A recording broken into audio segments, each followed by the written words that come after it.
She was born in the deepest forests of a planet the Empire didn't bother naming. A quiet world, too wild to tame, too remote to matter, until it did. They called her Vera, though no one on that planet called her anything at all. She lived alone, yet never seemed lonely. Animals followed her without fear, and the wind shifted when she looked at the sky. No one knew she was there, or so they thought. But somewhere, deep in the Empire's intelligence vaults, her name triggered a forgotten warning, a blood marker long erased from official records. A cross-reference, a flag, something ancient stirred. A silent alarm rang in the heart of bureaucracy, too quiet for politics, but loud enough for fear. A high-ranking analyst stared at the report in disbelief. Human, female, unregistered, born of no known colony. Genetic markers, anomalous. Legacy, unknown. Threat level, uncertain. Recommendation, elimination. The order came from High Command with a standard protocol. Contain, extract if viable, terminate if not. No ceremony, no questions, just procedure. Vera wasn't special in their eyes, just another potential anomaly. A wartime relic, if anything. The humans had scattered far during their final days, after the Empire broke Earth. This girl, likely a leftover echo. But the agents assigned to her noticed patterns that unsettled them. Long-range scans failed. Surveillance drones went dark. There were interference fields. Energy readings spiked briefly, like ghost signatures. It felt more like a legend than an op. Some whispered the name in hushed tones, Baba Yaga. It was a joke at first. A story. The witch who ate men's souls. A Terran myth from their ancient past. Supposedly, she was a weapon. The Empire's first real fear during the Terran resistance. The files had been scrubbed, redacted, but soldiers told stories in the dark. Of forests that moved, of blood that sang, of an enemy that turned fear into fire. Still, Command dismissed it. Superstition. Stories from veterans with bad nerves. Nothing more. The girl was a statistical anomaly, not a supernatural threat. And so they sent a strike team. Vera felt them coming before they arrived. She was gathering roots when the birds went silent. The soil shifted beneath her feet. A taste in the air, metallic, sour, familiar. She whispered something in an old tongue.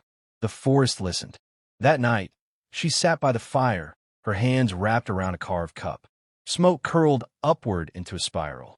Her eyes didn't blink as she stared through the flames. In her mind, she saw boots in the moss, gloves brushing against leaves, rifles raised. They moved like they'd done this before. Fast, clean, tactical. They swept the perimeter, set up sensor grids, activated jammers.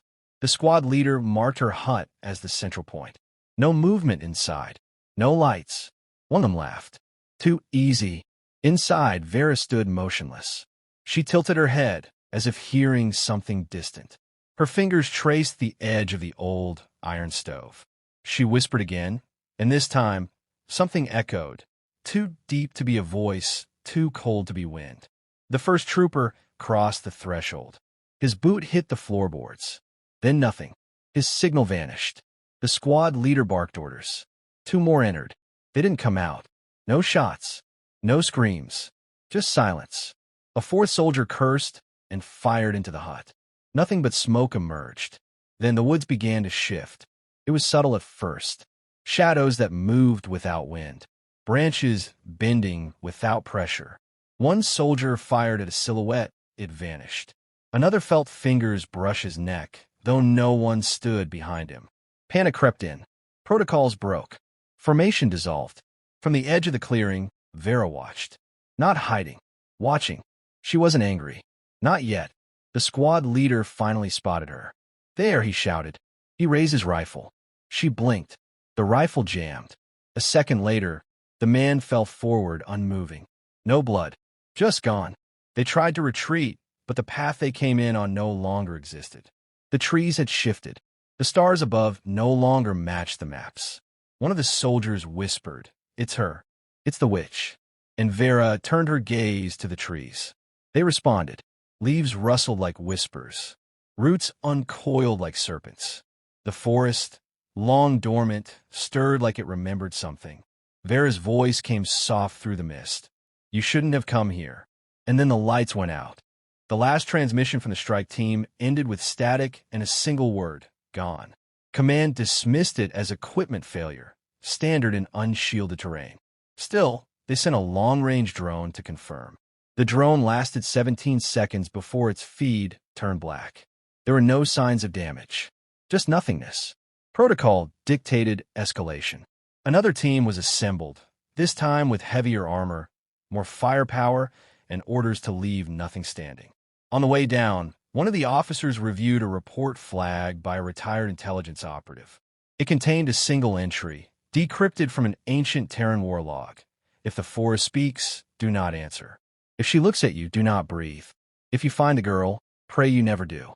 They dismissed it. Superstition. Vera didn't run. She walked deeper into the woods, barefoot, her fingers brushing against bark that pulsed with warmth. The trees knew her. The ground remembered her. In her mind, voices spoke in layers. Her mother's, the winds, something older. They told her what to do, not in words, but in sensation. Stand. Remember. Return. She stood in the grove where her mother once bled to keep her hidden. Vera remembered little from that day, just the hum of impossible power and a lullaby that never ended. Her mother had carved symbols into the trees with a blade made of obsidian and bone. Vera traced them now with her fingers, and the grove pulsed awake. The second strike team landed and immediately felt the change. Their sensors glitched. HUDs flashed warnings that didn't make sense. Radiation spikes, temporal distortions, biofeedback loops. One soldier whispered, "This place isn't natural." They tried to triangulate the original team's position. Their gear returned coordinates, but the terrain didn't match. As they advanced, they noticed the trees were different. Too uniform, too tall, too silent. Then came the voices. Not loud, not close. Echoes, murmurs. One trooper screamed and fired at nothing. Another collapsed, hands over ears, sobbing about a child's voice whispering in reverse. One by one, they began to fracture. Vera stood at the heart of the anomaly. She felt the tremors of their minds brushing the veil, an ancient Terran interface that had once been thought destroyed. Her mother had taught her pieces of it in dreams, back when she thought they were just lullabies. Now, those fragments pulsed in her veins. She extended her hand toward the earth. The moss curled around her fingers like it knew what she wanted. She didn't command the forest. She was part of it. One soldier reached the edge of the grove and saw her. Just a girl, no weapon, no armor. He hesitated. That hesitation killed him. His mind unraveled before his body hit the ground. The rest tried to fall back, but every route they took led them back to her. The forest turned into a maze, their maps useless. Compass needles spun without reason. One tried to climb a tree to get visual bearings. He screamed halfway up, then vanished. Inside her, the power swelled. She didn't summon it. It responded to her existence. The veil opened wider. Memories not her own surged through her mind. She saw Earth in flames. She saw starships made of bone and steel. She saw her mother, standing before an Empire fleet, alone and winning. The Empire had lied. Humanity hadn't lost. It had vanished on purpose, scattered, hidden, waiting, and now they were afraid of one girl. Back in orbit, a commander watched as one by one, his men went silent. The readings didn't show combat. They showed nothing. No heat signatures, no explosions, just people ceasing to exist. He considered ordering an orbital strike. But then, for 7 seconds, every system aboard his ship went dead. When they came back, one sentence had been etched into every screen, in a language no one had used for centuries. She remembers. No one knew who sent it. Vera sat beneath the oldest tree in the grove, her hand on the roots. She had felt the edge of memory of something colossal. Not just her mother's voice, but voices that belonged to ancestors who had made planets kneel. She wasn't a weapon. She was a key, and someone had just tried to turn the lock. From the shadows, a shape approached. A drone, battered, ancient, with a glowing Terran insignia no one had seen in centuries. It hovered before her and scanned. Its systems flickered as if confused. Then a soft chime rang. Bloodline verified. Heiress located. Awakening protocol initiated. Vera didn't speak. She didn't have to. She was no longer just a girl in the woods. She was a question the Empire had buried and prayed would never be asked again. The drone hovered silently before her, systems humming with energy it had not used in over 100 years. Ancient Terran tech, half machine, half memory.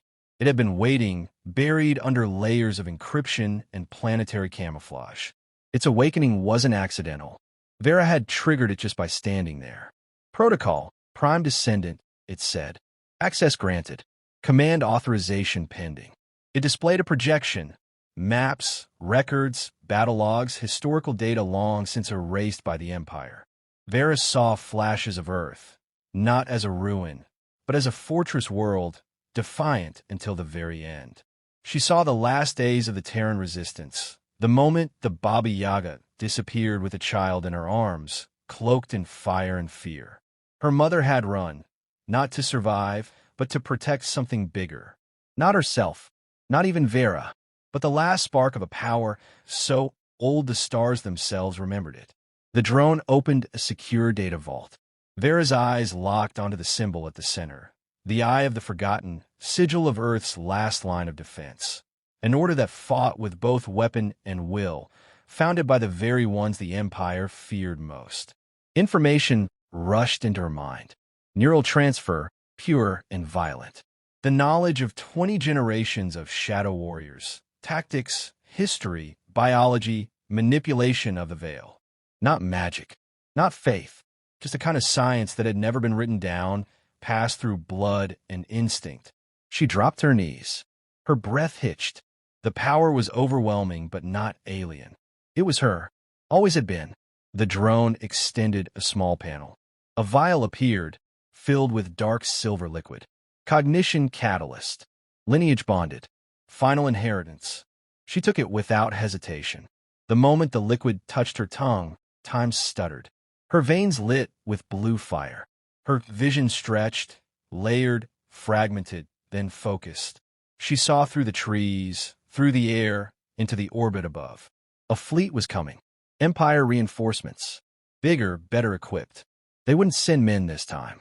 They'd send drones, orbital strikers, maybe even a dreadnought. Vera stood slowly. Her skin hummed with the silent chorus of her lineage. The forest around her seemed to bow. She had less than an hour. The drone hovered closer. Command authority must be assumed. Designation required. Vera paused, then answered with words she didn't remember learning. Yaga, Heiress of Terran Vale Command. The drone processed the answer. Confirmed. Direct line to Baba Yaga. Protocols unlocked. From beneath the earth, old things stirred. Technologies long thought lost. Buried caches that had been hidden by Vera's mother. Dormant constructs activated. Not mechanical, organic, sentient, bound to her blood. They whispered her name through the roots. Vera accessed the veil again.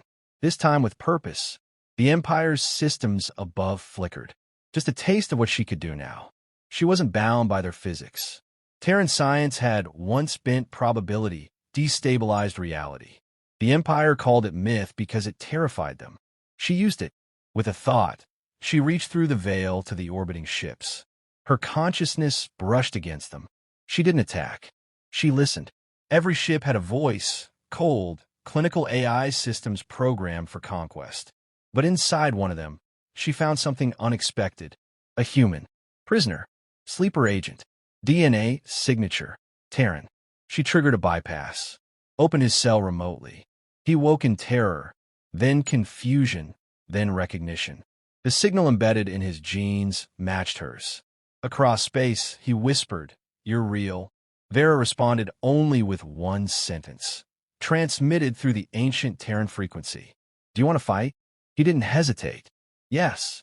In the moments that followed, Vera linked him to the network. What little remained of the Terran web. Silent satellites powered up. Long-dead systems blinked online.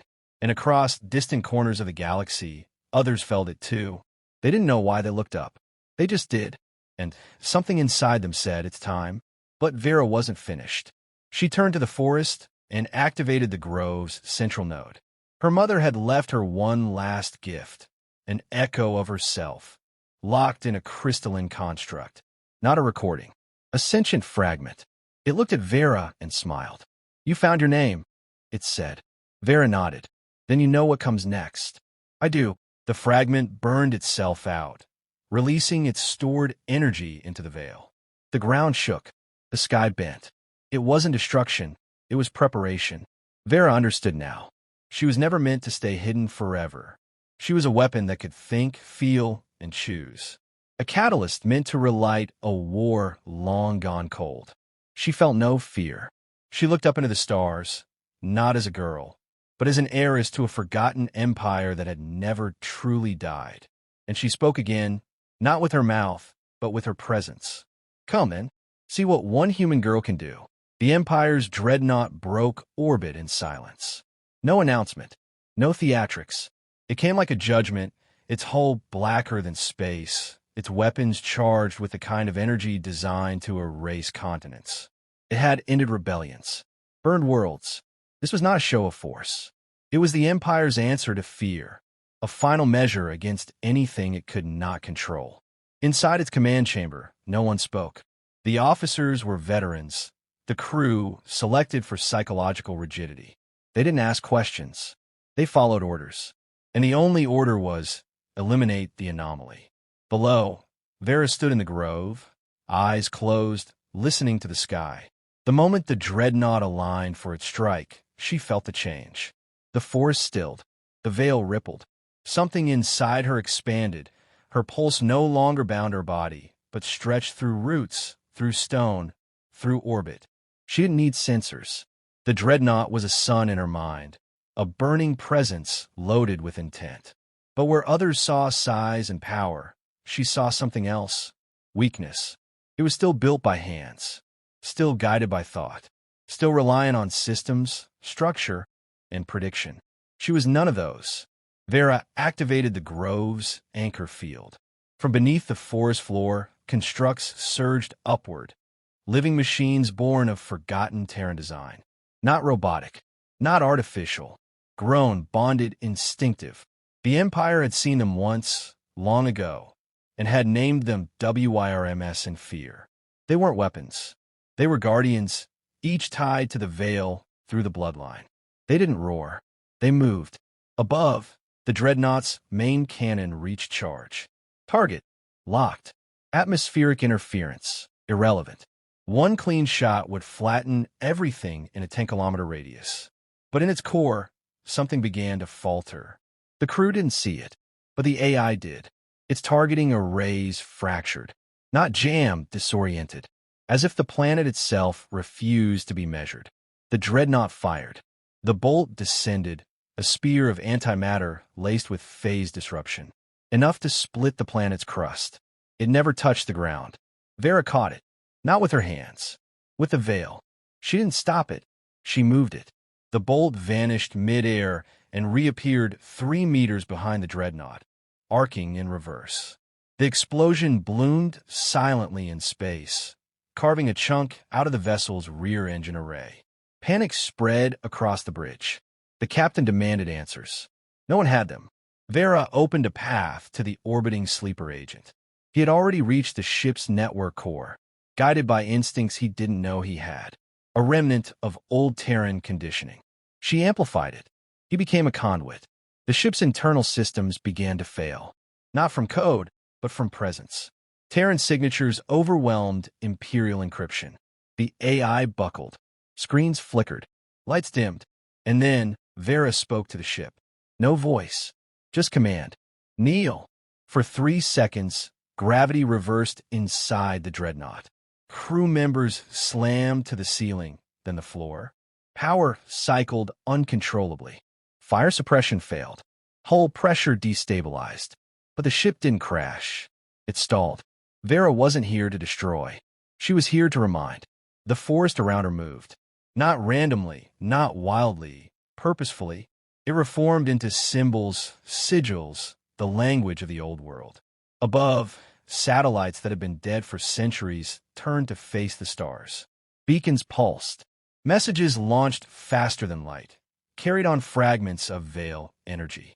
She had opened the Terran network, and others were waking. Scattered remnants across distant systems, sleeper nodes, hidden colonies, dormant AI, deep-buried minds encoded into rock and signal. Each received the call. The Empire had spent centuries trying to erase the past, but had never understood that you can't kill memory when it's written in blood. In the dreadnought, the prisoner-turned-agent accessed the bridge and spoke one word: withdraw. The captain resisted. So Vera pushed. The entire ship shifted its position, not through thrust, but through sheer manipulation of space. The veil twisted its trajectory, dragging it into alignment with her will. The message was clear. This was not a battle. This was a correction. The Empire didn't retreat often. It didn't even know how.